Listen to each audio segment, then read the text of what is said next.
Представьте себе человека, который за несколько дней до собственной гибели приходит к духовному наставнику в горах Нарына. И Молда, прочитав священные суры над его головой, бледнеет, прерывает чтение и говорит лишь «Готовься». Представьте, что этот человек — один из самых влиятельных политиков страны, экс-спикер парламента Кыргызстана, человек, который держал в руках судьбы тысяч людей. И представьте, что через 3 дня его находят мертвым, при обстоятельствах, которые официальные власти называют самоубийством, но которые свидетели описывают совершенно иначе. Чыныбай Турсунбеков был найден повешенным в следственном изоляторе номер 1 24 сентября 2014 года в возрасте 59 лет, спустя всего 4 месяца после ареста. За эти 4 месяца он превратился из самоуверенного политика в возможденного человека с пустым взглядом, который, по словам его адвоката, выглядел так, будто уже знает свой конец. Но самая жуткая деталь не в этом. За неделю до гибели Турсунбеков попросил о встрече с родственником, и тот привез ему послание от нарынского молда, который когда-то предсказал его политический взлет. Что было в этом послании? Почему охрана изолятора конфисковала записку, но вернула ее через 2 дня, уже после того, как Турсунбеков прочитал ее, и, по словам сокамерника, не спал всю ночь, что-то шептал и трясся? Чтобы понять масштаб этой истории, нужно вернуться на 30 лет назад, в эпоху, когда советская Киргизия разваливалась, когда кланы севера и юга схлестнулись за власть, когда партийные билеты стали макулатурой, а реальную силу давали только родственные связи и деньги. Турсунбеков родился в 1955 году в селе Карасу Ошской области, на самом юге, в эпицентре будущих этнических конфликтов, в месте, где кыргызская, узбекская и таджикская культуры сплелись в тугой клубок противоречий. Его отец был простым учителем математики, мать — медсестрой районной больницы. Семья жила в типовом глинобитном доме на окраине села, где зимой промерзали стены, а летом в комнатах стояла пыль от дороги. Но Турсунбеков был умён, настолько умён, что в 14 лет поступил в Ошский педагогический институт, а в 23 уже защитил кандидатскую диссертацию по экономике. Это был головокружительный взлет для сына сельского учителя. Как ему это удалось? Официальная биография молчит об одном визите, который юный Турсунбеков совершил в 1978 году, когда ему было 23. Тогда его мать тяжело заболела, врачи разводили руками, и кто-то из родственников посоветовал: «Съезди к Молду в Нарын, говорят, он видит судьбы». Турсунбеков поехал. Что произошло в той скромной мазанке на берегу реки, неизвестно. Но когда он вернулся, мать внезапно пошла на поправку. А сам Турсунбеков словно переродился. Через 2 месяца получил распределение в Фрунзе. Через год — должность в Госплане. Через 3 — партийный билет и покровительство самого Турдакуна Усубалиева, первого секретаря Компартии Республики. Совпадение? Карьера Турсунбекова в 80-е и 90-е — это учебник по выживанию в эпоху хаоса. Когда Советский Союз рухнул, он уже был заместителем министра экономики. Когда вспыхнули ошские события 91-го года, межэтнические столкновения, в которых погибли сотни людей, Турсунбеков чудом избежал обвинений в коррупции и остался на плаву. Когда президент Аскар Акаев начал строить свою островную демократию, Турсунбеков стал одним из его ключевых экономических советников. А в 2005 году, когда тюльпановая революция свергла Акаева, Турсунбеков вновь оказался на стороне победителей. Новый президент Курманбек Бакиев ввел его в ближний круг. Вот она, формула успеха. Умение предчувствовать, когда власть вот-вот рухнет, и вовремя менять покровителей. Но в этой формуле была странная деталь, о которой шептались коллеги. Турсунбеков, человек с 2 высшими образованиями, экономист и прагматик, каждые несколько лет исчезал на неделю, и никто не знал, куда. Его секретарь говорила «в отпуск», но отпусков в его графике не было. Охрана молчала, родственники разводили руками, и лишь один депутат, Бакыт Джунусов, позже ставший его врагом, проговорился журналистам. «Он ездит к какому-то старику в горы. Я видел, как он возвращался после такой поездки в 2008-м. Похудевший, осунувшийся, но с горящими глазами. Будто заново родился». Кому он ездил? И главное, зачем влиятельному политику, у которого были связи в Москве, Вашингтоне и Пекине, нужен был совет какого-то горного мистика? Но пик могущества Турсунбекова пришелся на короткий период, с 2007 по 2010 год, когда он был спикером Жогорку-Кенеша, парламента Кыргызстана. В эти годы он жил в трехэтажном особняке в элитном районе Бишкека, ездил на бронированном «Лексусе» с тонированными стеклами. Его охрана состояла из 12 человек, бывших бойцов спецназа. Он контролировал южные регионы, через него шли все крупные назначения. Именно он решал, кому достанутся лицензии на разработку золотых месторождений, а кому — только крохи. Его состояние, по оценкам независимых экономистов, превышало $50 миллионов, в стране, где средняя зарплата была $100 в месяц. Но деньги Турсунбеков тратил странно. Да, он покупал недвижимость в Дубае, инвестировал в турецкие отели, дарил жене бриллианты из Антверпена, но при этом каждый год перечислял крупные суммы в благотворительные фонды, строил мечети на юге, оплачивал лечение детей из ДЦП, финансировал медресе и каждый год, без всякой огласки, отправлял крупную сумму в Нарынскую область. Куда именно? Журналисты пытались выяснить это после его ареста, но все следы обрывались в районном казначействе. Официально деньги шли на поддержку культурных инициатив. Но какие культурные инициативы в бедном горном районе могли требовать таких сумм? И почему, когда в 2009 году Турсунбеков попал в автокатастрофу, машина вылетела с горного серпантина, охранники погибли, сам он выжил с переломами ребер и сотрясением? Первое, что он сделал после выписки из больницы, это поехал не домой, а в Нарын. Его жена Гульмира рассказывала позже, что он вернулся из той поездки со странной царапиной на лбу. Будто кто-то начертил символ. Я спросила, что это? Он ответил: «Защита». От чего защита, он не объяснил. Апрель 2010 года стал переломным. В Бишкеке вспыхнули массовые протесты против президента Бакиева. Люди вышли на улицы, требуя его отставки. Турсунбеков, как ближайший соратник Бакиева, оказался под ударом. 7 апреля протестующие штурмовали здание правительства, силовики открыли огонь. Погибли более 80 человек. Бакиев бежал из страны. Турсунбеков остался. Он думал, что сможет договориться с новой властью, что его политический опыт и связи спасут его. Но он ошибся. Через несколько дней новое правительство объявило о начале расследования коррупции в высших эшелонах прежней власти. Имя Турсунбекова было в списке первым. Его обвинили в растрате бюджетных средств, в незаконном обогащении, в злоупотреблении служебным положением. Формально — стандартный набор обвинений для павшего чиновника. Но были детали, которые выбивались из этой картины. Например, почему следователи с таким упорством допрашивали его о поездках в Нарын? Почему в списке изъятого имущества значились не только квартиры и счета, но и личные записи религиозного характера, дневники, которые Турсунбеков вел годами? И почему его адвокат, опытнейший Марат Каипов, после первого свидания с подзащитным вышел бледный и сказал журналистам только одно: он говорит, что уже все знает. Когда 28 мая 2014 года Чыныбая Турсунбекова арестовали и поместили в следственный изолятор номер 1 на окраине Бишкека, мало кто из его бывших соратников пришел на суд. Политика бросили, такова цена поражения в кыргызской политике, где лояльность стоит ровно столько, сколько длится твоя власть.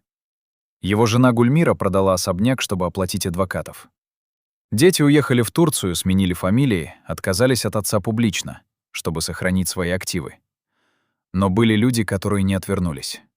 Среди них родной брат Турсунбекова, Эрнис, простой учитель из Оша, который каждую неделю приезжал в Бишкек на свидание. Именно он, согласно показаниям, которые позже дал следствию, рассказал о странном разговоре, который состоялся в середине сентября 2014 года, за неделю до гибели Турсунбекова.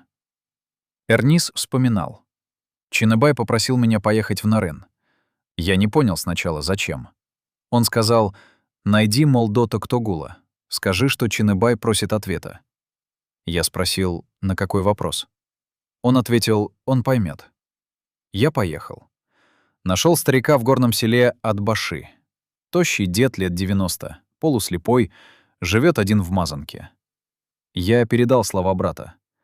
Молдо долго молчал, потом взял листок бумаги, что-то написал арабской вязью и отдал мне. Сказал только «передай» и не читай. Я не читал. Привез записку в изолятор, отдал охране для передачи брату. Они проверили, ничего запрещенного, религиозный текст. Передали. Что было написано в той записке — тайна, которую унес с собой Турсумбеков. Охрана изолятора утверждает, что никакой записки не было. Эрнис настаивает «была». А сокамерник Турсунбекова, мелкий мошенник по имени Асан Маматов, рассказывал позже журналистам, что после получения записки Турсунбеков изменился. Он прочитал ее, сидя на нижней койке. Читал долго, губами шевелил, как будто заучивал. Потом сложил листок, спрятал под подушку. Ночью не спал. Я проснулся, вижу, он сидит, голову в руках зарыл, качается, что-то шепчет. Я спросил, что случилось? Он посмотрел на меня, глаза пустые, будто уже мертвый, и говорит: Токтагул был прав, сон оказался вещим. Я спросил, какой сон? Он не ответил. Утром записка исчезла. Я думал, он ее съел или порвал. Но через 2 дня, уже после его смерти, я видел, как следователь держит в руках обгоревший клочок бумаги. Значит, Чиныбай ее сжёг. Какой сон имел в виду Турсунбеков? И почему Молдо Токтагул, который, по словам жителей Атбаши, никогда не покидал свое село, знал о сне человека, сидевшего за сотни километров в тюрьме? Эрнис позже пытался вернуться к Молдо, чтобы спросить напрямую. Но когда он приехал в Атбаши через месяц после гибели брата, односельчане сказали: «Токтагул умер на следующий день после того, как ты увозил записку». Похоронили быстро, по мусульманскому обычаю. Могила в горах. Никто не знает точного места. 24 сентября 2014 года, около 6 часов утра, охранник следственного изолятора номер 1 обнаружил тело Чиныбая Турсумбекова в камере.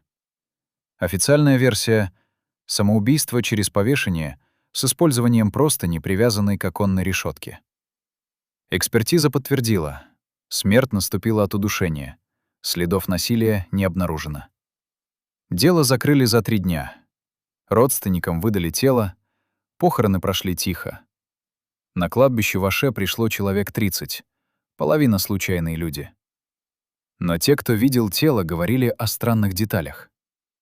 Во-первых, на левой руке Турсумбекова был выжжен символ. Та самая метка, которую его жена видела на лбу после аварии в 2009-м. Судмедэксперт объяснил это ожогом от трения веревки, но родственники не поверили. Это был не ожог, это было клеймо. Во-вторых, лицо покойного, по словам тех, кто готовил его к погребению, выражало не муку, а странное спокойствие. «Он улыбался», — шептали люди на поминках. Можно ли улыбаться, умирая в петле? И самое жуткое, через неделю после похорон в доме Эрниса раздался телефонный звонок. Мужской голос, старческий, сказал по-кыргызски: «Токтагул передает. Долг закрыт. Чиныбай свободен». И положил трубку. Эрнис пытался выяснить, кто звонил. Номер был местный, ошский. Нашел его владельца, пожилой таксист, который клялся, что никому не давал свой телефон и никаких звонков не делал. «Может, кто-то взял мой телефон, пока я обедал?» — недоумевал он. Но кто? И зачем? Сегодня, спустя годы после гибели Турсумбекова, его имя редко упоминают в Кыргызстане. Политическая элита предпочитает забыть его, как забывают всех проигравших. Но в селах Нарынской и Орской областей его помнят иначе. Там рассказывают историю о человеке, который заключил сделку с судьбой, и судьба потребовала расплаты.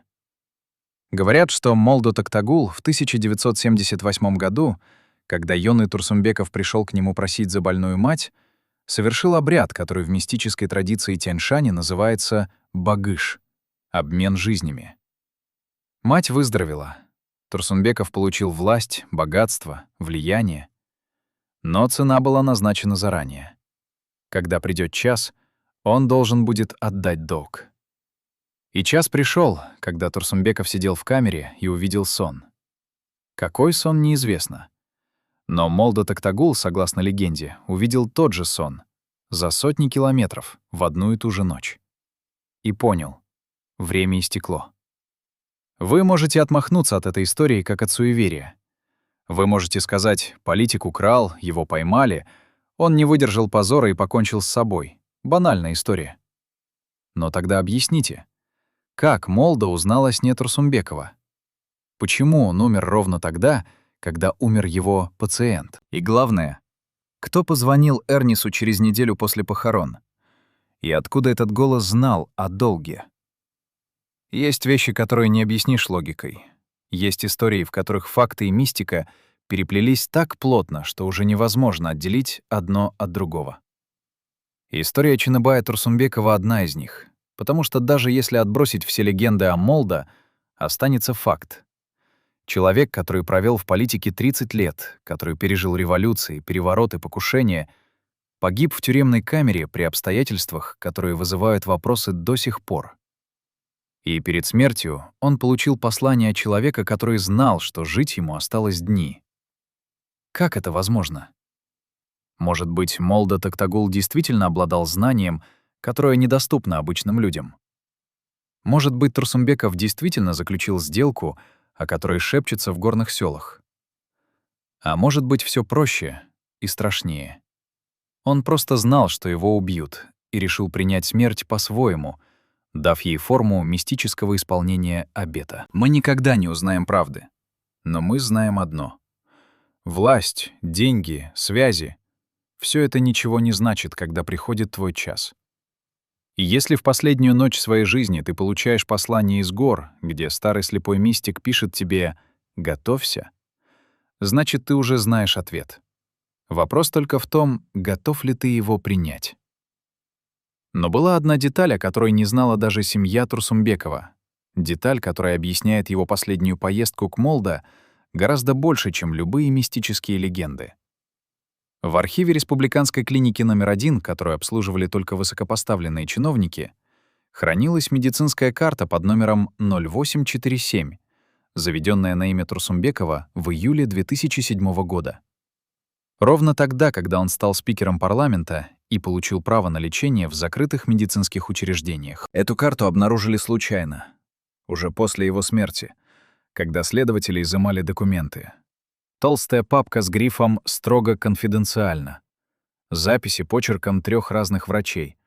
Результаты анализов и обследований, проведенных в клиниках Москвы, Стамбула и Берлина. И в этой папке диагноз, который Турсунбеков скрывал 7 лет. Карцинома поджелудочной железы, 3-я стадия. Выявлена в 2007-м. Прогноз — от 2 до 5 лет жизни без агрессивного лечения. Он выбрал не лечиться. В карте есть запись от августа 2007 года, сделанная главным онкологом клиники, профессором Маратом Асановым. Пациент категорически отказался от химиотерапии и хирургического вмешательства. Объяснил решение так. «Мне сказали, сколько мне отпущено. Я проживу эти годы так, как хочу».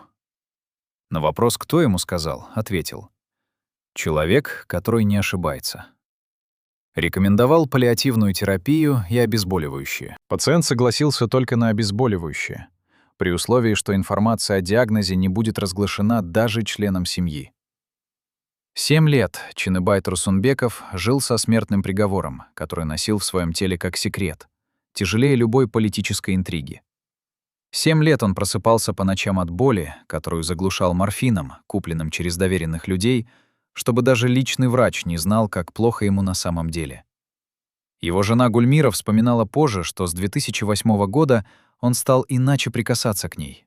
Осторожно, будто боялся, что она почувствует, как его тело разрушается изнутри. Она списывала это на усталость от политики, на стресс, на возраст. Она не знала, что по ночам, когда она спала, он лежал в соседней комнате и сжимал подушку зубами, чтобы не закричать от боли. Дети не знали, охрана не знала.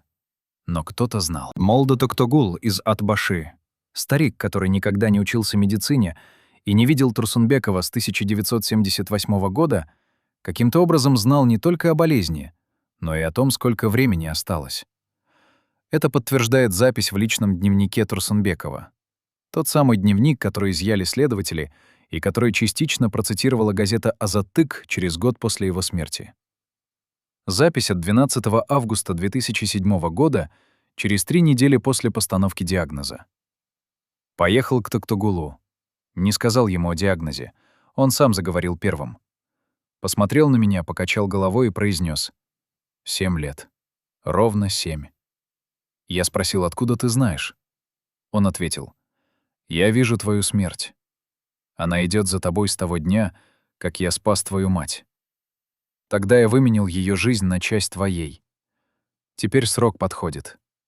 7 лет — это подарок, чтобы ты успел закончить дела. Я не поверил, но он назвал точный диагноз, который я услышал от врача 3 недели назад. Как он мог знать? Значит, все это время — политическая карьера, богатство, власть. Турсунбеков знал, что живет в долг, что каждый день отсчитывает его к заранее известному концу. Это меняет всю историю, не так ли? Это объясняет его странные благотворительные акты, огромные суммы, которые он перечислял в Нарын. Это была не мистическая дань Молда. Это была попытка выкупить себе еще немного времени, задобрить судьбу. Это объясняет, почему он не бежал из страны в апреле 2010-го, когда рухнул режим Бакиева, и у него еще была возможность улететь частным самолетом в Дубай или Москву. Он знал, что бежать бесполезно, что срок истекает, и где бы он ни был, болезнь все равно настигнет. И это объясняет самое страшное — его спокойствие в последние месяцы перед смертью. Адвокат Марат Каипов, который защищал Турсунбекова в суде, давал интервью в 2015 году и признался: «Я защищал многих политиков, которые падали с вершин власти. Все они цеплялись за жизнь, искали лазейки, предлагали взятки, умоляли. Турсунбеков был другим. На первой же встрече он сказал мне: «Делайте, что должны, но знайте, я не выйду отсюда живым. Не потому, что меня убьют, потому что мой срок истек». Я подумал, что он сошел с ума от стресса. Но потом увидел медицинскую карту, которую мне передали анонимно, и понял. Он просто знал правду, которую не знал никто. Через 3 месяца после этого разговора Турсунбеков попросил о встрече с братом. Передал ему просьбу поехать к Молда Токтогулу. Не за спасением, за подтверждением. Он хотел услышать: «Да, срок истек, ты можешь уходить». И Молда подтвердил. Но вот что действительно жутко в этой истории. Болезнь должна была убить Турсунбекова максимум к концу 2014 года. Именно так прогнозировали врачи в 2007-м. 7 лет — это предельный срок, который давал диагноз без лечения. Турсунбекова арестовали в мае 2014-го, за 4-5 месяцев до того, как болезнь должна была его убить естественным путем. Он мог просто ждать в камере, страдать, но ждать. Медицинская помощь в изоляторе была мизерной, но морфин ему бы выдали. У него же была официальная карта с диагнозом, хотя и скрытая от публики. Почему же он умер именно 24 сентября, за несколько месяцев до естественного конца? Здесь 2 версии. Первая — официальная. Не выдержал психологически. Понял, что выхода нет, повесился. Вторая — та, что шепчут в селах Нарына. Он выполнил договор с Молда. Ушел ровно в тот день, который был назначен не болезнью, а древним обрядом обмена жизней. Но есть и третья версия, о которой не говорят вслух, но которую можно прочитать между строк показаний сокамерника Асана Маматова. Когда журналисты спросили его: «Вы сказали, что Турсунбеков ночью что-то шептал. Что именно?» Маматов ответил уклончиво: «Я не разобрал, но звучало как молитва или как прощание». А потом добавил тихо, попросив выключить камеру, но микрофон записал. Он не боялся смерти. Он ее ждал, как старого друга. Можно ли ждать смерть как друга, если ты знаешь, что она идет за тобой 7 лет? Или это уже не ожидание, это капитуляция перед тем, что неизбежно? Представьте себе жизнь человека, который каждое утро просыпается с мыслью: «Еще один день из отпущенных мне». который строит политическую карьеру, зная, что не доживет до пенсии, который копит миллионы, понимая, что не сможет их потратить, который любит жену и детей, но не может сказать им правды, потому что правда — это 7-летний обратный отсчет, который нельзя остановить. Турсунбеков прожил эти 7 лет как приговоренный, который вышел на свободу по отсрочке. И каждую минуту помнил, что отсрочка временная. Его коллеги по парламенту вспоминали, что он изменился после 2007 года, стал жестче, циничнее, но при этом странно щедрым. Мог раздавить политического конкурента без колебаний, но на следующий день перечислить деньги на операцию ребенку, которого даже не знал. Мог участвовать в коррупционных схемах, от которых обогащалась вся верхушка, но при этом строить мечети и финансировать медресе. Двойственность? Нет. Это была жизнь человека, который знает, что скоро предстанет перед высшим судом и пытается хоть как-то уравновесить чашу весов. Но самое страшное не это. Самое страшное, что ближе к концу, в последние месяцы перед арестом, Турсунбеков начал готовиться к смерти методично, почти механически, как будто выполнял инструкцию. Его личный секретарь Айгуль Сыдыкова рассказывала, что в марте 2014-го, за 2 месяца до ареста, он попросил ее уничтожить все личные бумаги из сейфа в кабинете. Когда она спросила, почему, он ответил: «Не хочу, чтобы кто-то читал мои мысли после того, как меня не станет». Она подумала, что он боится ареста. Теперь понимает. Он просто знал. Когда 28 мая 2014 года Турсунбекова арестовали, его первой реакцией было не возмущение, не гнев, а облегчение. Так утверждает оперативник, который вел задержание. «Мы ворвались в его дом на рассвете. Думали, что будет сопротивление. У него же охрана, связи. Он мог попытаться скрыться. Но он сидел в кресле в гостиной, уже одетый, с собранной сумкой. Посмотрел на нас и сказал: «Наконец-то». Я не понял тогда, что он имел в виду. Теперь понятно. Для Турсунбекова арест был не концом карьеры. Это был знак, что время пришло. Срок, назначенный Молдо Токтагулом 7 лет назад, истекал. Болезнь прогрессировала. Последние анализы, которые он сдавал тайно в марте 2014 года в частной клинике, показывали, что метастазы пошли в печень и легкие. Боль стала постоянной, морфий уже почти не помогал. И тут арест, камера, изоляция. Идеальное место для того, чтобы встретить конец вдали от глаз семьи, которая не должна видеть, как ты умираешь. Циничный расчёт или последний акт заботы о близких, избавить их от необходимости смотреть на твою агонию? Мы не знаем. Но мы знаем, что в камере за 4 месяца до смерти Турсунбеков вел себя как человек, который готовится к отъезду в долгое путешествие. Писал письма, которые так и не отправил. Раздал сокамерникам все свои вещи — часы, ботинки, даже нательный крест, который носил с детства. Асан Маматов говорил: он вел себя так, будто освобождался от балласта, как альпинист перед последним восхождением, оставляет внизу все лишнее.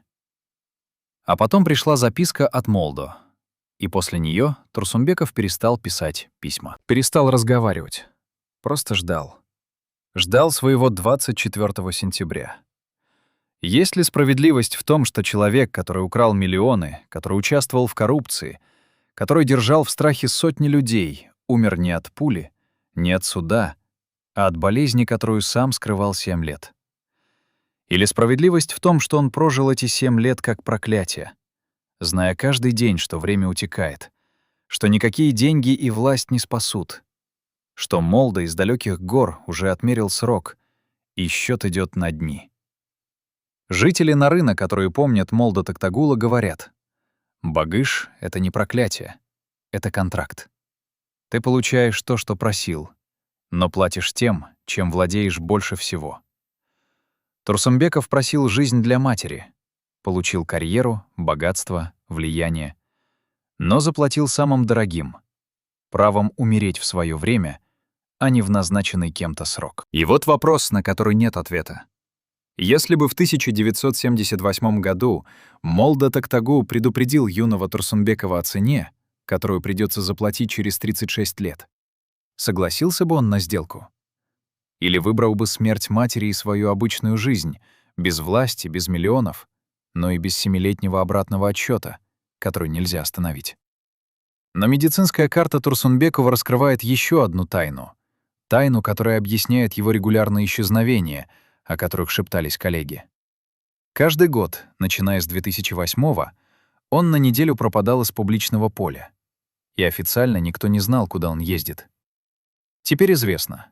В медицинской карте есть записи врача-невролога Гульнары Ташматовой, которая вела Турсунбекова с 2008 по 2013 год. Она специализировалась на паллиативной психотерапии, работе с умирающими пациентами, которые нуждались не в лечении, а в психологической поддержке. Турсунбеков приезжал к ней в частную клинику под Иссыкулем раз в год. Проводил там 7 дней. И за эти 7 дней, по словам доктора Ташматовой, он сбрасывал маску политика и становился просто человеком, который боится умереть. Она рассказывала журналистам уже после его смерти. Он плакал. Этот жесткий, циничный политик, который держал в страхе всю элиту страны, приезжал ко мне и плакал как ребенок. Говорил, что устал притворяться сильным, что ночами видит свою смерть. Она приходит в образе старика с посохом и говорит «скоро». Я пыталась убедить его, что это просто страх перед неизбежным, что так чувствуют все смертельно больные. Но он качал головой и говорил «нет, это не болезнь, это договор. Я заключил договор, и теперь его нужно выполнить».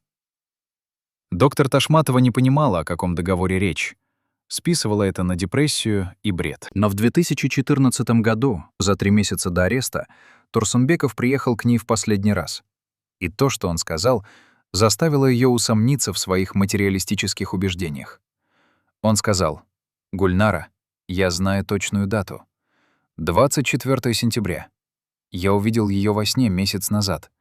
И Молда подтвердил: «Спасибо вам за эти годы. Вы помогли мне не сойти с ума раньше времени». Она возразила: «Никто не может знать точную дату своей смерти. Даже с вашим диагнозом это невозможно». Он улыбнулся. Впервые за все годы она увидела, как он улыбается, и ответил: «Можно, если твою смерть назначил не рак, а тот, кто видит дальше докторов». Через 5 месяцев, 24 сентября 2014 года, Чыныбай Турсунбеков умер. Ровно в ту дату, которую назвал. Совпадение? Доктор Ташматова больше не работает с умирающими. Говорит, что после Турсунбекова не может. Потому что если он действительно знал дату, значит, есть вещи, которым не учат в медицинском университете. И эти вещи страшнее любой болезни. Так кто же убил Чыныбая Турсунбекова? Рак, который медленно разрушал его тело 7 лет? Молдо Токтагул, который назначил срок 3 десятилетия назад? Он сам, когда привязал простыню к оконной решетке в камере? Или система, которая сначала вознесла его на вершину, а потом сбросила вниз, зная, что он уже не выберется? А может быть, его убило знание, невыносимое, разъедающее знание того, что каждый твой день отсчитан, что свобода воли — иллюзия, что ты идешь по пути, который проложил за тебя старик из горного села, видевший твою смерть еще тогда, когда ты был молодым и амбициозным студентом, мечтавшим о карьере. Как жить, зная, что твоя жизнь — это долг, который рано или поздно придется вернуть? Пока Чыныбай Турсунбеков умирал за решеткой следственного изолятора, зная, что через несколько дней или недель болезнь окончательно сломает его тело, в это же время, в 300 километрах от Бишкека, в элитном районе Оша, его семья жила совершенно другой жизнью. Жизнью, построенной на деньгах, которые он заработал за годы у власти, и о происхождении которых они предпочитали не думать. Эта параллельная реальность существовала как будто в другом измерении. Роскошный особняк с бассейном и теннисным кортом, 3 автомобиля представительского класса в гараже, прислуга из 6 человек, счета в турецких и швейцарских банках на имя жены Гульмиры и 2 детей, дочери Акылай, 28 лет, и сына Нурбека, 24. Внешне это была образцовая семья кыргызской элиты. Гульмира занималась благотворительностью и устраивала приемы для жен других высокопоставленных чиновников. Акылай училась на дизайнера интерьеров в Стамбуле и мечтала открыть собственную студию. Нурбек числился заместителем директора в одной из строительных компаний, подконтрольных отцу, но на самом деле большую часть времени проводил в ночных клубах Бишкека и Алматы, тратя деньги на машины, девушек и вечеринки. Идеальная картинка благополучия. Но за этой картинкой скрывалась правда, которую не показывали в соцсетях и не обсуждали за семейным столом. Правда заключалась в том, что Гульмира знала о деньгах мужа всё: откуда они берутся, как их отмывают, кому за них нужно платить. Она не была наивной домохозяйкой, которая просто тратит и радуется жизни. Она была частью системы. С 2005 года, когда Турсунбеков начал активно зарабатывать на государственных контрактах и распределении лицензий, именно Гульмира управляла семейными финансами. Регистрировала офшорные компании на своё имя и имена родственников, покупала недвижимость в Дубае и Анталье, открывала счета в иностранных банках, куда стекались дивиденды от коррупционных схем мужа. Она делала это профессионально, аккуратно, через проверенных юристов и финансовых консультантов. И она прекрасно понимала, что если муж когда-нибудь попадется, эти активы будут их единственной подушкой безопасности, единственным, что спасет семью от нищеты. Дети тоже знали.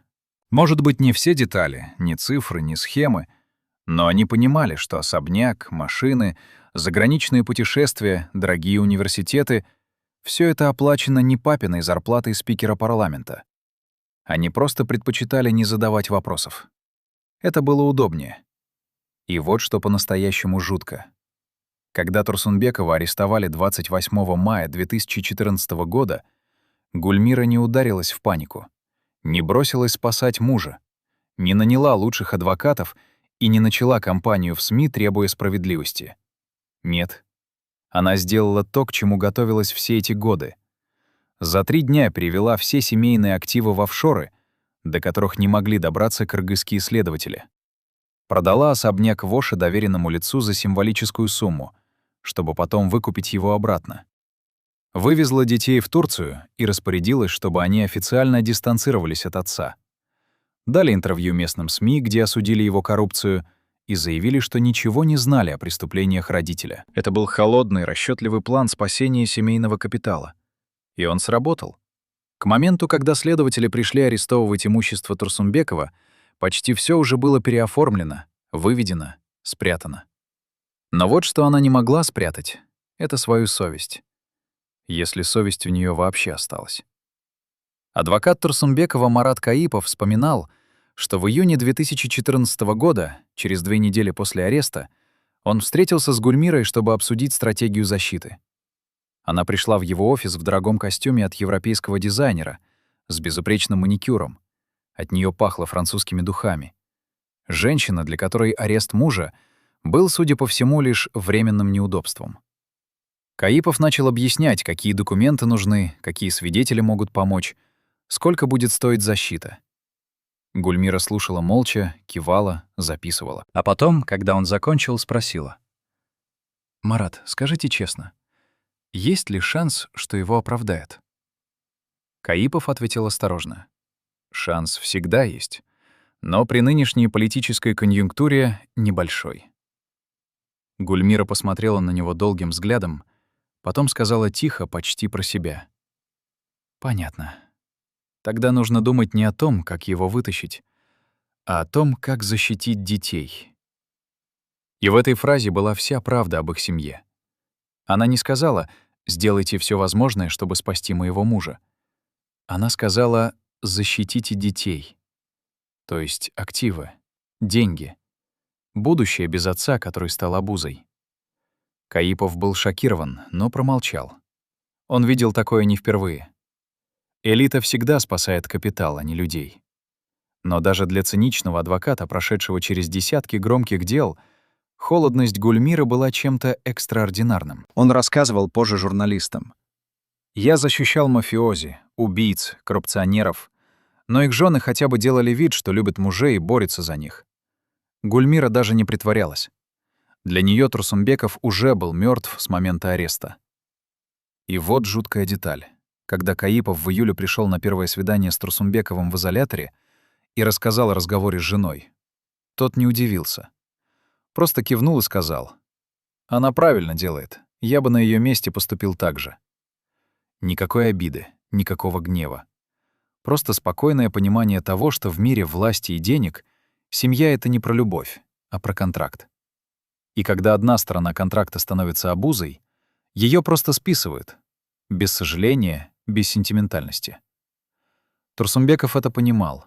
И, возможно, именно поэтому в последние месяцы жизни он так спокойно принял свою судьбу. Он знал, что даже если выйдет на свободу, семья уже выбрала жизнь без него. А человек, от которого отказалась даже собственная семья, уже мертв. Осталось только формально это оформить. В архиве Государственной службы национальной безопасности Кыргызстана в подвале здания на улице Тагалок-Молдов в Бишкеке хранится досье под кодовым номером «Зулус-0847». Эта папка никогда не выставлялась на полке общего доступа, даже после рассекречивания материалов по делу Турсунбекова. Существование этого досье стало известно лишь благодаря бывшему архивариусу службы Талантбеку Арозову, который в 2017 году эмигрировал в Казахстан и дал интервью независимому изданию. Арозов утверждал, что в папке «Зулус-0847» содержались записи оперативного наблюдения за Турсунбековым с 2007 по 2014 год. 7 лет скрытой слежки, которую вели не по политическим мотивам, а по личному распоряжению тогдашнего руководителя спецслужбы Бакира Ташиева. Что искали в жизни Турсунбекова? Арозов видел лишь фрагменты. Фотографии, сделанные длиннофокусным объективом возле какого-то горного дома. Аудиозаписи разговоров, которые велись не на кыргызском и не на русском, а на каком-то диалекте. Запись медицинских обследований, которые Турсунбеков проходил в частных клиниках за границей. Досье было толстым, более 300 страниц. Но самое странное заключалось в другом. Через 3 дня после смерти Турсунбекова в изолятор пришли 2 людей в штатском, предъявили специальный ордер и забрали папку. Арозов видел, как они уносили ее, не регистрируя изъятия в журнале. Он спросил своего начальника, что происходит. Начальник побледнел и ответил коротко: «Забудь, что видел это». Арозов не забыл. Он запомнил код. Зулус-0847. Запомнил дату изъятия — 27 сентября 2014 года, через 3 дня после гибели Турсунбекова. И запомнил главное: когда люди уносили папку, он успел заглянуть на последнюю страницу. Там был список из 12 фамилий, написанных красными чернилами. Над списком заголовок: «Круг посвященных». Турсунбеков был первым в списке. Молдо Токтагул — вторым. Остальные 10 имен Арозов не успел прочитать. Но он запомнил подпись внизу страницы, заверенную печатью. «К уничтожению после события. Основание — протокол номер 9 от 12 сентября 2014 года». Протокол, подписанный за 12 дней до смерти Турсунбекова. Протокол, который предписывал уничтожить досье после события. Какого события? И кто подписал этот протокол, зная заранее, что 24 сентября Турсунбеков умрет? Можно ли назначить дату чужой смерти в официальном документе спецслужбы, если эта смерть официально считается самоубийством? И главное, кто те 10 человек, чьи имена были в круге посвященных, вместе с умирающим политиком и слепым мистиком из горного села? Существует теория, что спецслужбы всегда знают больше, чем говорят, что они собирают компромат не для того, чтобы использовать его сейчас, а чтобы иметь рычаги давления в будущем. Турсунбеков был идеальной целью для такого досье.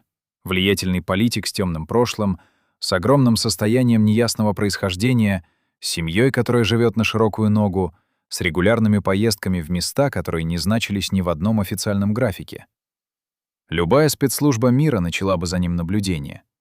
Но обычное наблюдение не требует кодового досье, которое изымает и уничтожает сразу после смерти объекта.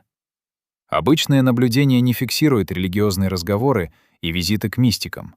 Это не преступление, это личное дело. Значит, спецслужба искала что-то другое, а Розов предполагал, что речь шла о государственной измене. Я видел в других делах, как оформляется подозрение в шпионаже или связях с иностранными разведками. Там стандартная структура: контакты, передача информации, финансовые потоки. А в деле Турсунбекова была совсем другая логика. Там фиксировали не его политические связи, а его страхи.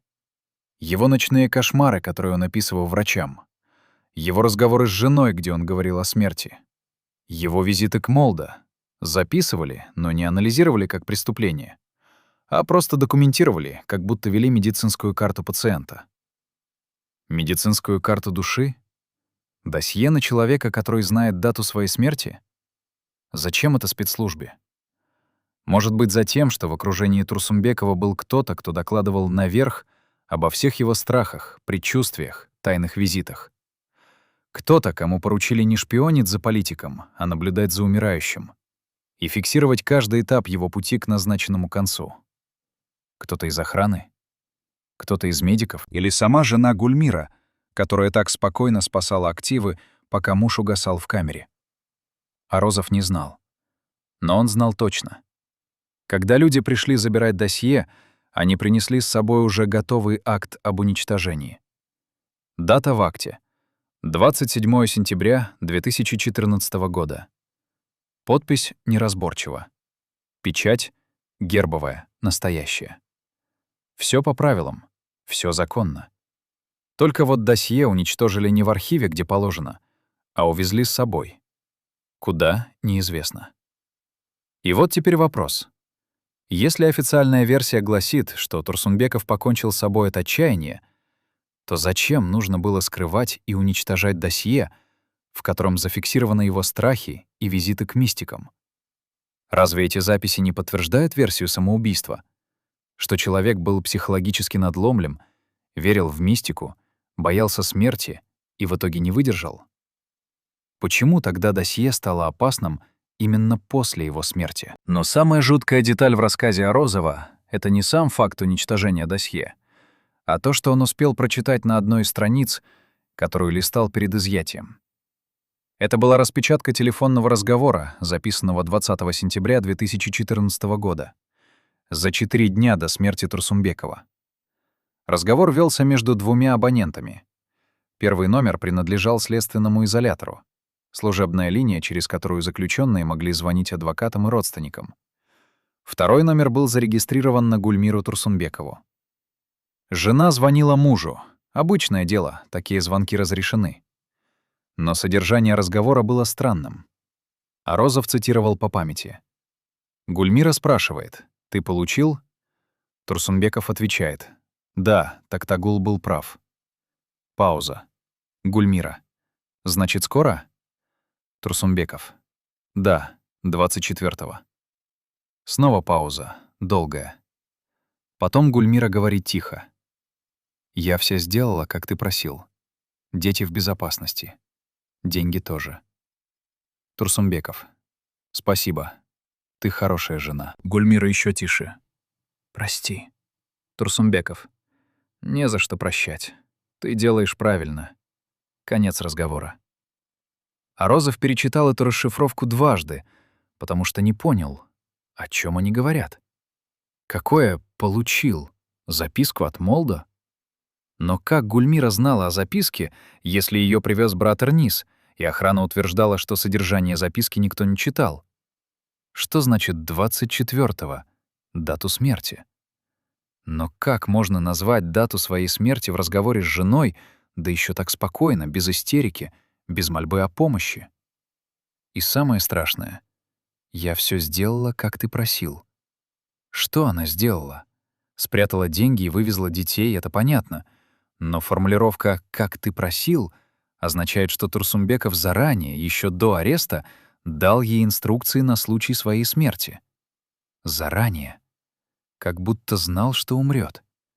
Знал не просто абстрактно, в стиле «если что-то случится», а конкретно, с датой, с планом действий для семьи. Это уже не предчувствие. Это подготовка. Холодная, расчетливая подготовка к собственной смерти, в которой жена играет роль исполнителя завещания. И еще «прости». За что Гульмира просит прощения? За то, что спасает деньги вместо мужа? За то, что заставила детей публично отречься от отца? Или за то, что согласилась выполнить его последнюю волю, дать ему умереть в одиночестве, без свидетелей, без семьи, чтобы никто не мешал выполнить договор с Молдо. Турсунбеков отвечает: «Не за что прощать». Это означает, что он сам все спланировал. Арест был для него не крахом, а удобным поводом уйти из жизни так, чтобы семья не несла репутационных потерь. Умереть в тюрьме от самоубийства — это скандал, но не трагедия. Умереть дома в окружении близких от рака — это другое. Вопросы, жалость, публичность. А Турсунбеков хотел тихого ухода. И спецслужба зафиксировала этот разговор, а потом уничтожила. Почему? Потому что разговор доказывал, Турсунбеков знал дату своей смерти заранее и готовился к ней как к запланированному событию. А это разрушает версию самоубийства от отчаяния.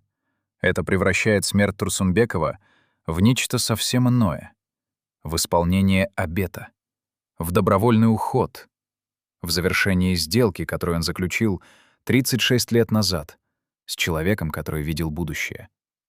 И если эта версия станет достоянием общественности, начнутся вопросы. Неудобные вопросы о том, что существуют вещи, которые наука не объясняет. О том, что элита страны верит в мистиков больше, чем в законы. О том, что в Кыргызстане до сих пор работают древние обряды, которые сильнее любой политики. Спецслужба не могла допустить таких вопросов. Поэтому досье уничтожили. Но Арозов помнит. И теперь знаем мы. Остается только один вопрос. Если Турсунбеков сам назначил дату своей смерти и подготовил к ней семью, это все еще самоубийство? Или это что-то другое? То, для чего в нашем языке нет слова. А теперь давайте поговорим о том, чего не видела публика. О том, как выглядел Чыныбай Турсунбеков в последние месяцы жизни, не на фотографиях из зала суда, где его снимали издалека, сквозь решетку клетки для подсудимых, а вблизи, глазами тех немногих людей, которые видели его без камер и без свидетелей. Врач тюремной больницы следственного изолятора номер 1 Асель Бакирова работала там с 2010 года и повидала сотни заключенных, от мелких воров до серийных убийц. Она умела держать дистанцию, не вовлекаться эмоционально, выполнять свою работу профессионально и без лишних вопросов. Но после смерти Турсунбекова она уволилась. Просто собрала вещи и ушла, не объяснив причину начальству. Позже в разговоре с коллегой, которая случайно встретила ее в городе, Бакирова призналась: «Не могу больше работать с заключенными после того, что видела с Турсунбековым». Ее спросили: «Что такого страшного вы увидели? Он же умер от самоубийства, а не от пыток». Бакирова посмотрела в сторону, помолчала, потом сказала: «Дело не в том, как он умер. Дело в том, как он умирал последние 4 месяца». И рассказала. Впервые и единственный раз. Рассказала о том, что видела, но не записывала в медицинские карты, потому что не знала, как это объяснить. Турсунбеков попал в изолятор 28 мая 2014 года крепким мужчиной 59 лет. Рост 178 сантиметров, вес 92 килограмма. Нормальное давление, никаких жалоб на здоровье при первичном осмотре. Да, он был бледен, выглядел усталым, но это нормально для человека, которого только что арестовали. Бакирова осмотрела его, зафиксировала отсутствие травм и заболеваний, выдала стандартный набор: успокоительное на первую ночь, витамины. Турсунбеков поблагодарил вежливо, спросил только одно: «Доктор, у вас есть морфин?» Бакирова удивилась. «Зачем вам морфин? У вас же нет болевого синдрома». Турсунбеков ответил спокойно: «Будет. Скоро. Я предупреждаю заранее». Она списала это на стресс, на страх перед тюрьмой, на депрессию, не придала значения. Через 2 недели Турсунбеков пришел на прием снова. Бакирова увидела его и не узнала. За 14 дней он похудел минимум на 8 килограммов. Лицо осунулось, скулы обострились, под глазами залегли темные круги. Кожа приобрела желтоватый оттенок. Он двигался медленно, будто каждый шаг причинял боль. Бакирова забеспокоилась. «Что с вами?» Турсунбеков сел на кушетку тяжело, держась за бок, и сказал: «Я же предупреждал. Морфин». Бакирова начала задавать вопросы. Где болит? Какой характер боли? Когда началось? Турсунбеков отвечал односложно. Живот. Постоянное. С первого дня. Она назначила анализы, УЗИ. На результаты пришли только через неделю. Бюрократия. Очереди. А когда пришли, Бакирова поняла, что имеет дело не просто с больным человеком, а с умирающим. Поджелудочная железа увеличена. Метастазы в печени. Уровень онкомаркеров зашкаливает. Рак. 4-я стадия. Бакирова вызвала Турсунбекова снова, показала результаты, спросила. «Вы знали об этом?» Он кивнул. Она. «Почему не сказали сразу, при первичном осмотре?» Он. «Не имело значения». Она. «Как не имело? Вам нужна госпитализация, химиотерапия, паллиативная помощь». Он покачал головой. «Доктор, просто давайте морфин. Больше ничего не нужно». Она попыталась убедить его, но он смотрел на нее спокойно, почти с жалостью и повторял. «Не нужно. У меня времени меньше, чем вы думаете. Просто давайте морфин, чтобы я мог спать». С июля по сентябрь Бакирова видела, как Турсунбеков тает. Каждую неделю он терял 2-3 килограмма. К августу вес упал до 70 килограммов. Одежда висела на нем мешком. Он ходил, опираясь на стены. Кожа стала серой, почти прозрачной. Сквозь нее просвечивали вены. Волосы, которые в мае были густыми и черными, к сентябрю стали редкими и седыми. Глаза запали так глубоко, что казалось, он смотрит на мир из-под маски. Но страшнее всего был его взгляд. Бакирова описывала его так. Это был взгляд человека, который уже там. Не здесь с нами, а там. В той стороне, куда мы все когда-нибудь уйдем. Он смотрел сквозь меня, сквозь стены, сквозь решетки. Как будто видел что-то, чего не вижу я. И это было жутко. Потому что он не боялся.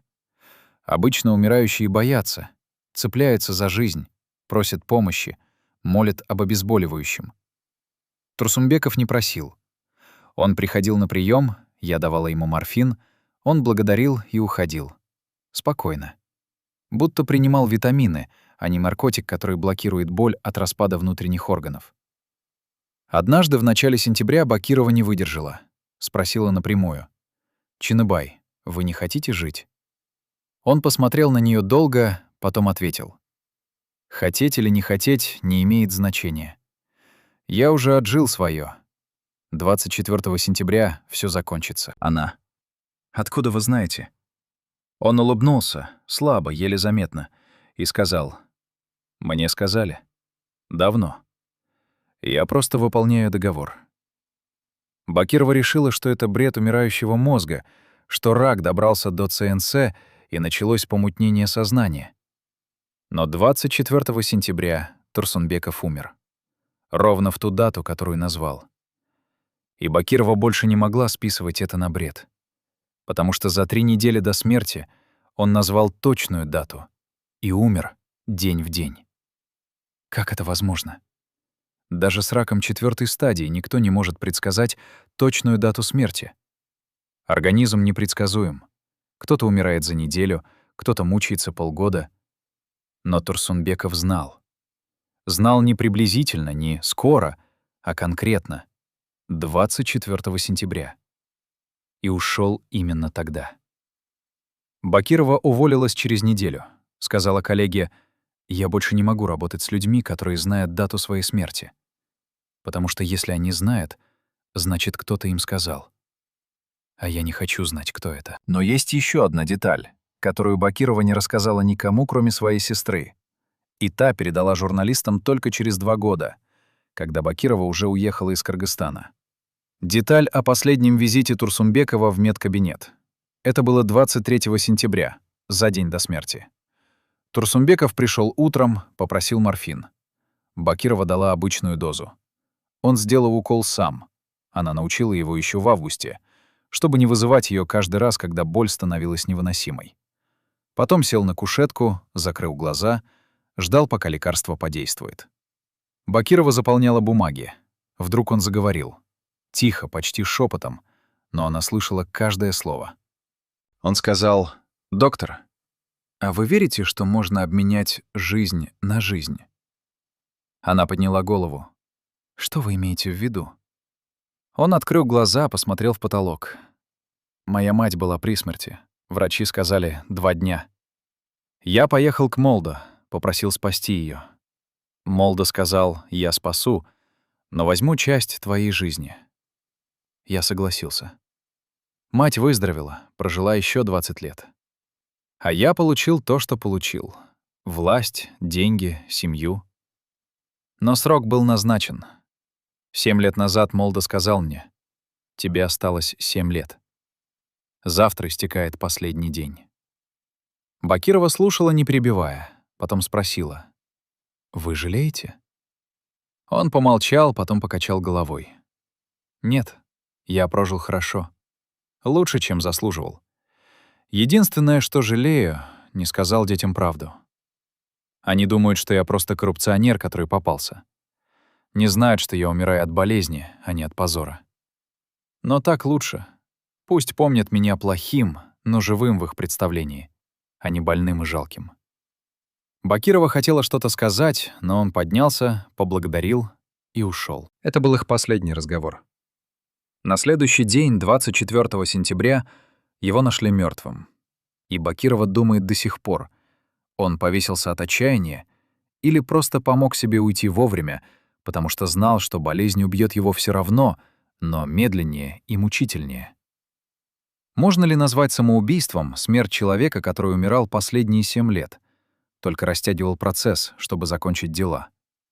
И если Молдо действительно назначил срок, кто тогда убийца? Сан Турсунбеков, болезнь или старик из гор, который взял часть чужой жизни в обмен на чужое исцеление? Теперь перейдем к самому важному, к тому, о чем никто не говорит вслух, но что все понимают. Когда влиятельный политик умирает при загадочных обстоятельствах, первый вопрос, который задают опытные журналисты и исследователи — «Куй боно?» Кому выгодно? Кто получил власть, деньги, влияние после его смерти? История Турсунбекова идеально вписывается в эту формулу, потому что, хотя официально он умер от самоубийства, вызванного депрессией и страхом перед судом, реальность оказалась намного прагматичнее и циничнее. Через 3 месяца после его смерти один человек получил все, что принадлежало Турсунбекову.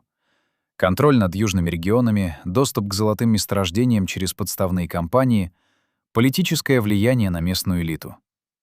Этого человека звали Бакир Ташиев, руководитель спецслужбы, по чьему распоряжению велось секретное досье «Зулус-0847». Человек, который знал о Турсунбекове больше, чем Турсунбеков знал о себе. Представьте себе кабинет, куда не пускают журналистов. Стены обиты звукопоглощающими панелями, окна зашторены плотной тканью, на столе папки с грифом «Совершенно секретно».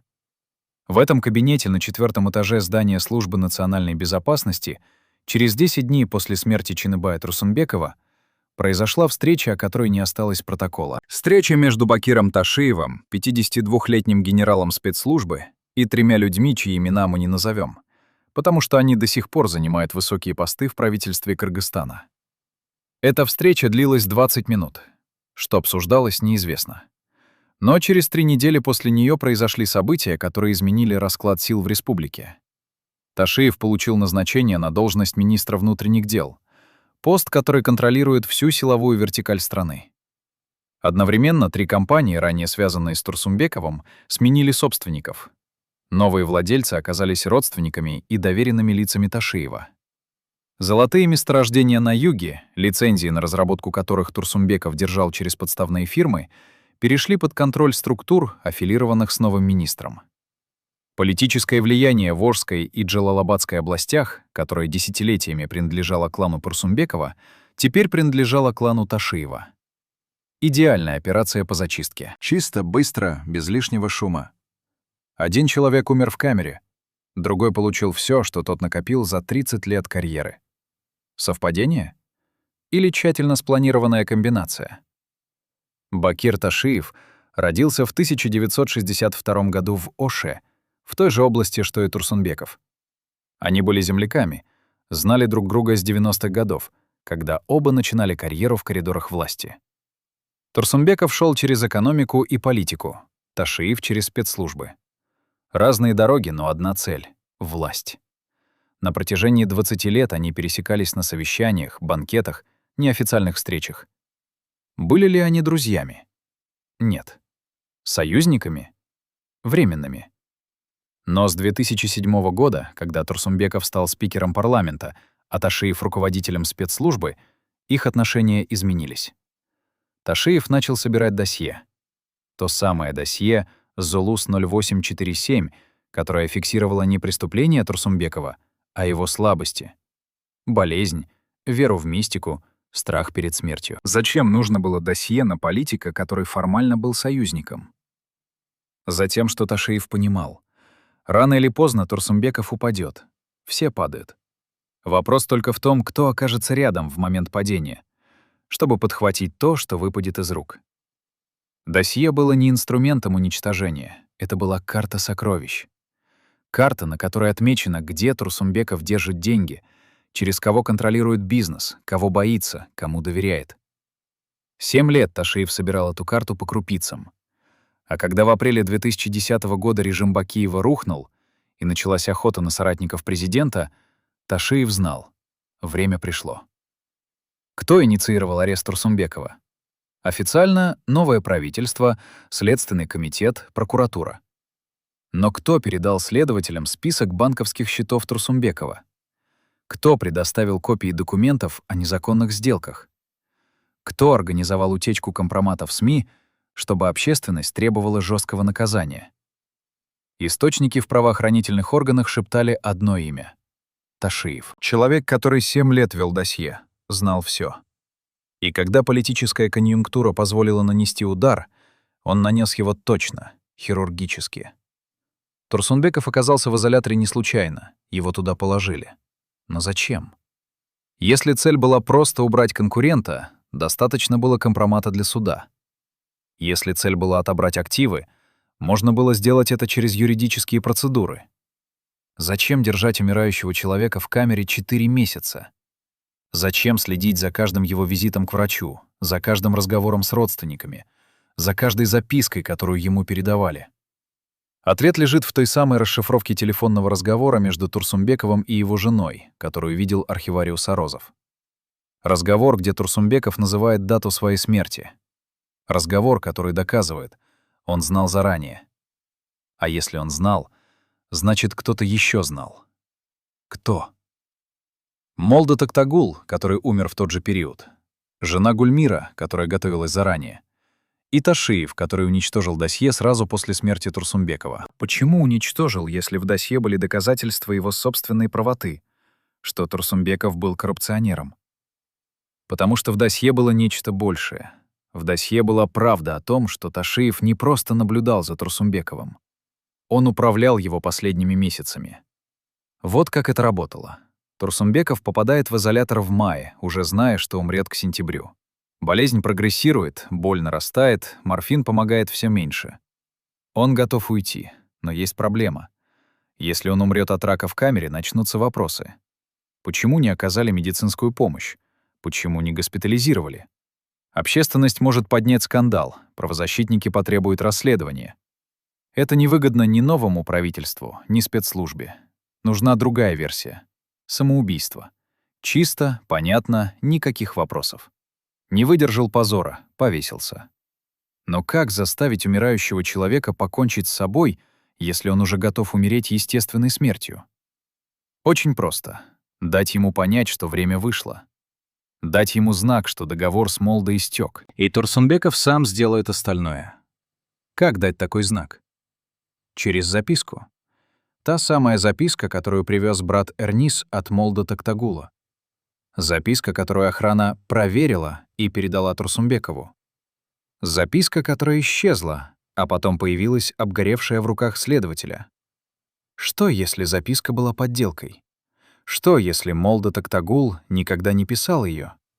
Что, если текст написал кто-то другой, кто-то, кто знал, что именно нужно написать, чтобы Турсумбеков поверил? Проверить это невозможно. Молда Токтагул умер. Турсунбеков умер. Записка уничтожена. Единственный свидетель — брат Эрнис, который клянется, что старик собственноручно написал текст. Но Эрнис не читал записку. Он не знает, что там было.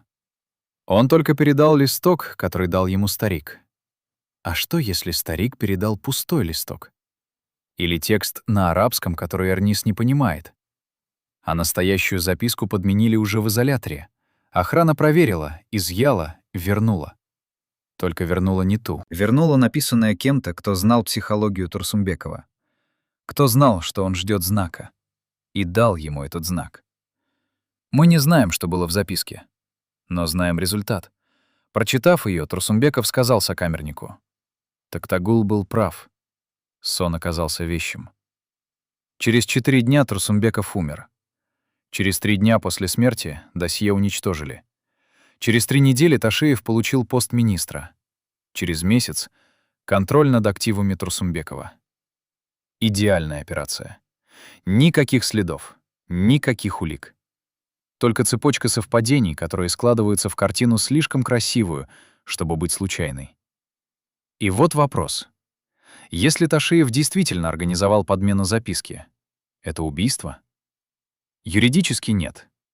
Турсумбеков сам привязал простыню к решетке, сам сделал петлю, сам шагнул в пустоту. Никто не толкал его, не душил, не держал. Формально — самоубийство. Но морально? Если ты знаешь, что человек умирает от рака и ждет знака, чтобы уйти раньше, и ты даешь ему этот знак, зная, что он шагнет в петлю, ты убийца? Или просто прагматик, который использовал чужую веру в мистику для достижения своих целей? Ташиев никогда не признается. Он не даст интервью, не напишет мемуаров, не оставит письменных признаний.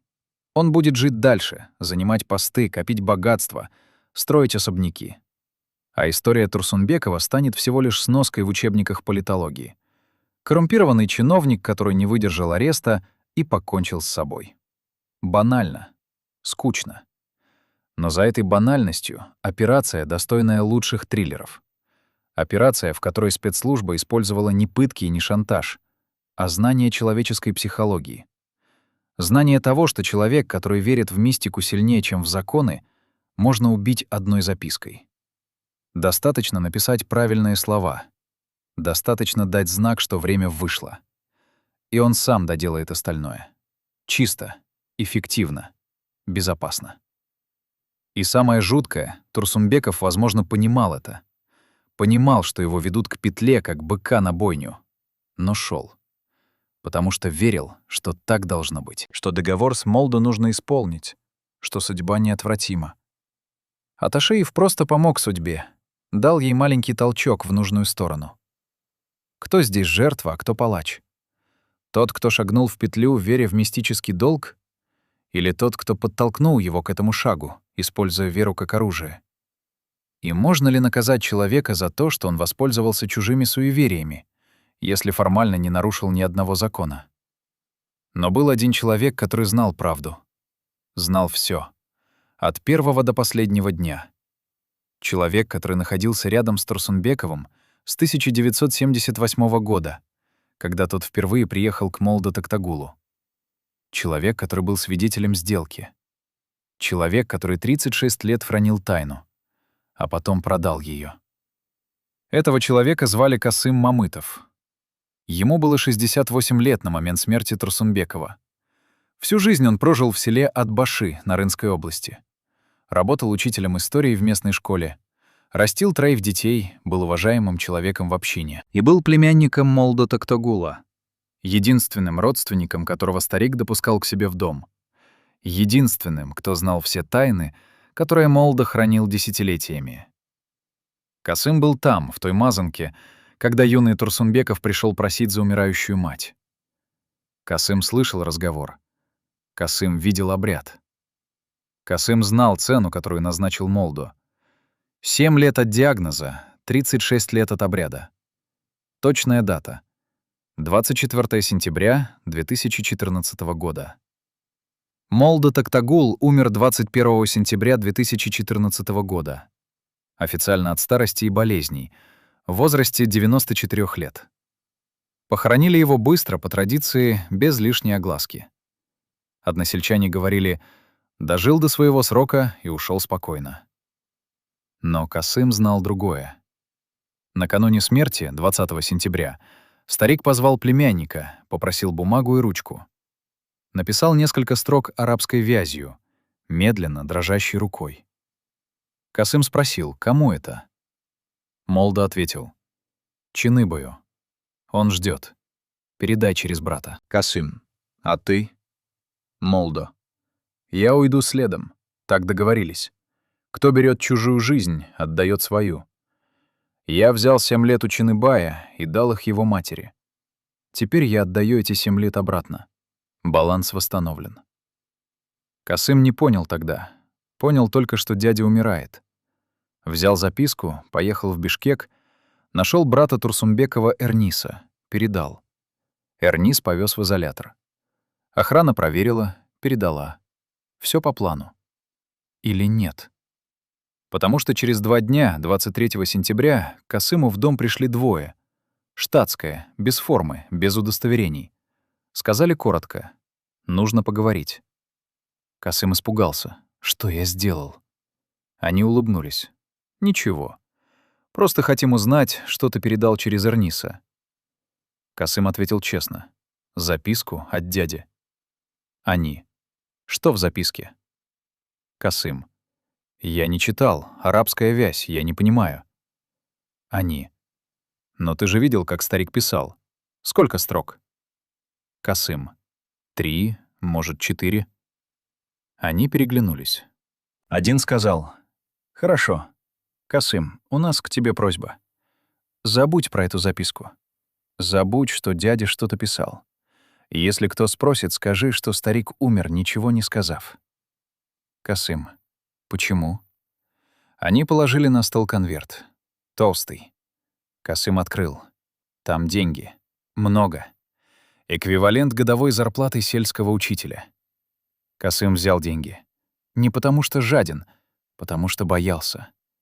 Эти двое излучали опасность. Тихую, профессиональную опасность людей, которые привыкли решать проблемы без шума. Касым понял: если откажусь, исчезну. Просто исчезну. Как исчезают неудобные свидетели в маленьких селах. Уехал в горы и не вернулся, упал в реку, заблудился. Никто не будет искать. Поэтому он взял деньги, кивнул и сказал: «Понял, забуду». Они ушли. Касым спрятал конверт под половицу. Через день узнал, что Турсунбеков умер. Понял, его использовали. Записка, которую он передал Эрнису, дошла до Турсунбекова. Но была ли это записка от Молда? Или подмена? Касым не знает. Потому что видел, как дядя писал. Видел 3 строки арабской вязи, но не знает, что именно там было написано. И не знает, передали ли Турсунбекову именно эти 3 строки или совсем другой текст.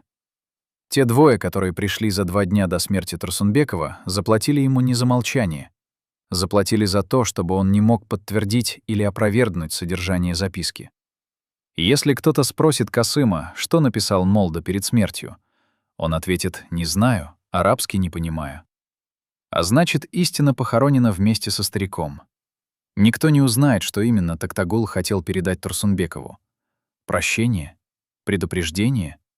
Или просто констатацию факта: время вышло, готовься? Мы не узнаем.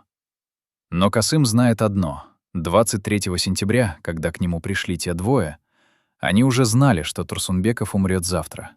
Знали заранее. Как?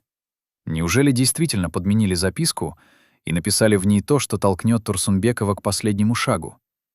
Касым живет с этим знанием 11 лет. Деньги давно потрачены. Построил пристройку к дому, оплатил учебу младшего сына в Бишкеке. Но память осталась. И страх. Страх, что если кто-то узнает, что он взял деньги и солгал, начнутся вопросы. Опасные вопросы. Поэтому Касым молчит. Даже жене не рассказал. Даже на исповеди в мечети не упомянул. Он знает, есть вещи, о которых лучше молчать. Есть деньги, которые обжигают руки. Есть тайны, которые убивают тех, кто их раскрывает. И вот трагедия. Касым — единственный человек, который мог подтвердить или опровергнуть подлинность последней записки Молда Токтагула, купленный свидетель. Человек, которого заставили замолчать за деньги. Человек, который предал память дяди. Предал Турсумбекова. Предал правду. Не потому что хотел, потому что боялся. И это делает его соучастником операции, которая превратила смерть от рака в самоубийство от отчаяния. Соучастником подмены. Соучастником убийства, если это было убийство. Касым думает иногда, мог ли он отказаться, мог ли сказать тем двоим: «Нет, не возьму ваши деньги, скажу правду». Теоретически — да, практически — нет. Потому что тогда он не построил бы пристройку, он построил бы себе могилу, и он это понимал. Поэтому взял деньги, промолчал и теперь живет с грузом. С грузом знания, что где-то в архивах спецслужбы хранится запись о том, как его купили, что он — звено в цепи, что без его молчания операция не сработала бы так чисто. Но есть еще одна деталь. Через полгода после смерти Турсунбекова, в марте 2015 года, Касым получил письмо. Обычное бумажное письмо, без обратного адреса, штамп почты «Бишкек». Внутри — один листок, исписанный от руки. Почерк аккуратный, каллиграфический, текст короткий. «Касым, ты думаешь, что предал дядю. Ты ошибаешься. Ты выполнил его последнюю волю. Молда Токтагул знал, что за тобой придут. Знал, что ты возьмешь деньги. Знал, что промолчишь. Он все предвидел. И записка, которую он написал, была именно той, что нужна была Ченыбаю. Не подделка, настоящая. Твоя задача была передать ее через Эрниса. Ты передал. Остальное не твоя вина. Живи спокойно. Долг исполнен. Подпись — тот, кто видит. Касым читал письмо 10 раз, пытаясь понять, кто это. Кто-то, кто знает о деньгах. Кто-то, кто знает о визите тех двоих. Кто-то, кто называет себя «тот, кто видит». Так в нарынской традиции называют ясновидящих, тех, кто унаследовал дар от Молда. Это был кто-то из учеников Токтагула? Или сам Токтагул написал это письмо перед смертью и попросил кого-то отправить через полгода? Касым не знает. Но письмо успокоило его, дало отпущение. Дало надежду, что он не предатель. Что он просто шахматная фигура в большой игре, которую затеяли силы, непонятные простому человеку.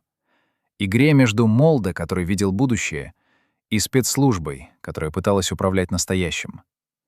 И в этой игре Касым сыграл свою роль. Взял деньги и промолчал, обеспечив тем самым, что истина останется скрытой. Навсегда? Или до того момента, когда кто-то, обладающий достаточной смелостью, начнет задавать правильные вопросы? Касым до сих пор хранит то письмо. Спрятано в той же половице, где когда-то лежали деньги. Он перечитывает его иногда, ночами, когда не спится. Ищет в нем ответы, ищет прощения, ищет уверенность, что поступил правильно. Находит ли? Не знаем. Но знаем одно. Касым — единственный живой свидетель последних дней Молда Токтагула. Единственный, кто видел, как старик писал записку. Единственный, кто мог бы подтвердить или опровергнуть версию подмены. Но он молчит. Молчит уже 11 лет. Молчит, потому что боится. Молчит, потому что купленный. Молчит, потому что не уверен, что знает правду.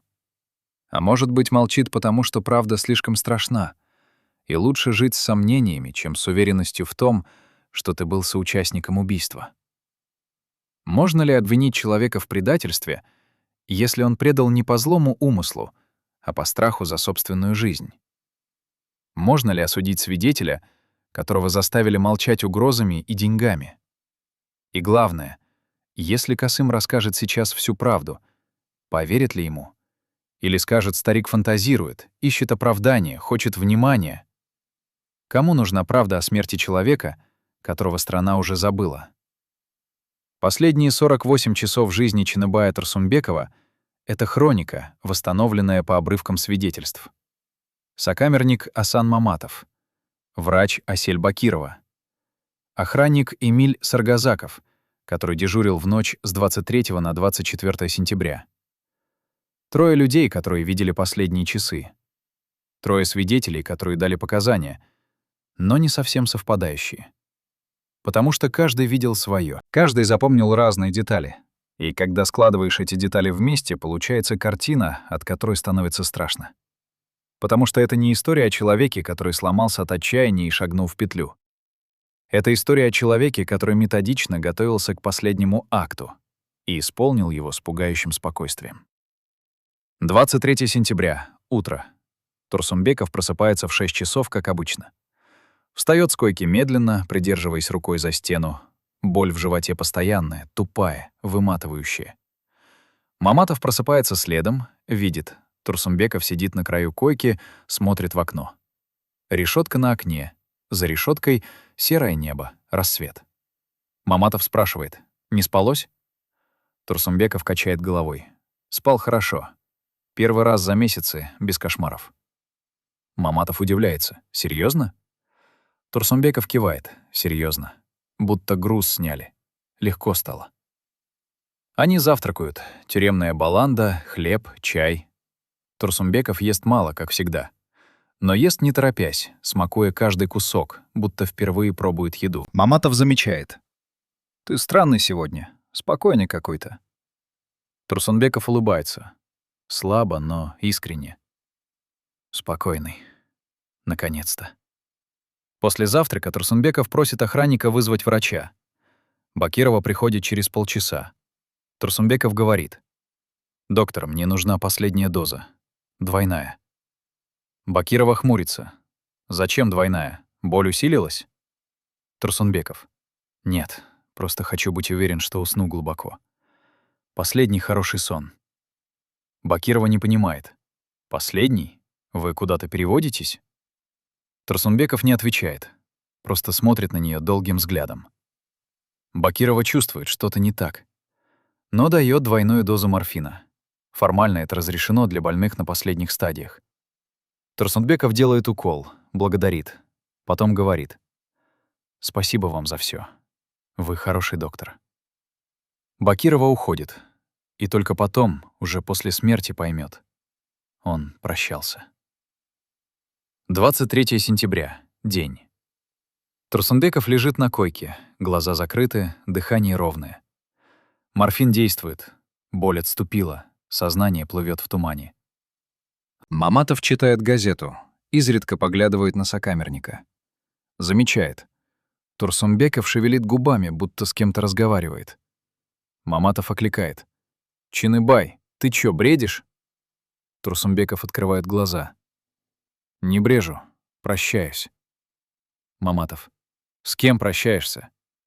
Турсунбеков: «С теми, кого больше не увижу.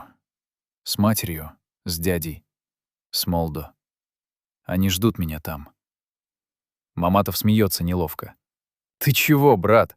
Какое нижнее подчеркивание, квоут, нижнее подчеркивание, ноль, нижнее подчеркивание? Ты еще поживешь. Турсунбеков качает головой. «Нет, Асан, время вышло». Токтагул прислал знак. Сегодня последний день. Маматов замолкает. Холодок пробежал по спине. В голосе Турсунбекова не было надрыва, не было отчаяния, только спокойствие, почти умиротворение. Маматов пытается пошутить. «Да ладно тебе, какой знак? Ты просто устал, вот и думаешь всякое». Турсунбеков закрывает глаза. Может, и устал. Очень устал. Засыпает. Маматов сидит, смотрит на него долго. Потом встаёт, стучит в дверь, зовёт охранника. Говорит тихо: «Слушай, мне кажется, с Турсунбековым что-то не так. Он странно говорит. Может, врача позвать?» Охранник пожимает плечами. «Да он просто под морфином. Это у всех так, они там в облаках летают. Пройдёт». Маматов возвращается на койку. Чувствует, не пройдёт. 23 сентября, вечер. Турсунбеков просыпается в 6 часов. Встаёт, умывается холодной водой из рукомойника. Смотрит в маленькое металлическое зеркало над раковиной. Видит своё отражение. Осунувшееся лицо, запавшие глаза, серая кожа. Говорит себе тихо. Пора. Маматов слышит, спрашивает. «Что?» Турсумбеков поворачивается. «Ничего, просто думаю вслух». Ужинают молча. Потом Турсумбеков достает из-под подушки простыню, чистую, свежую, которую выдали утром. Начинает складывать ее особым образом, скручивая в жгут. Маматов смотрит. «Зачем тебе это?» Турсумбеков не отвечает. Продолжает скручивать ткань, проверяя прочность. Маматов встает, подходит ближе. «Чинабай, брось эту чушь. Ты что задумал?» Турсумбеков, наконец, поднимает глаза. «Асан, ты хороший человек. Спасибо, что был рядом эти месяцы. Но сейчас мне нужно, чтобы ты заснул пораньше. Не смотри, не мешай. Просто засни». Маматов хватает его за плечо. «Да ты с ума сошел! Я охрану позову!» Турсумбеков спокойно. «Позовешь, я все равно сделаю. Завтра, послезавтра. Рано или поздно. Это уже решено. Лучше помоги мне, не мешай». Маматов стоит, не знает, что делать. С одной стороны, нужно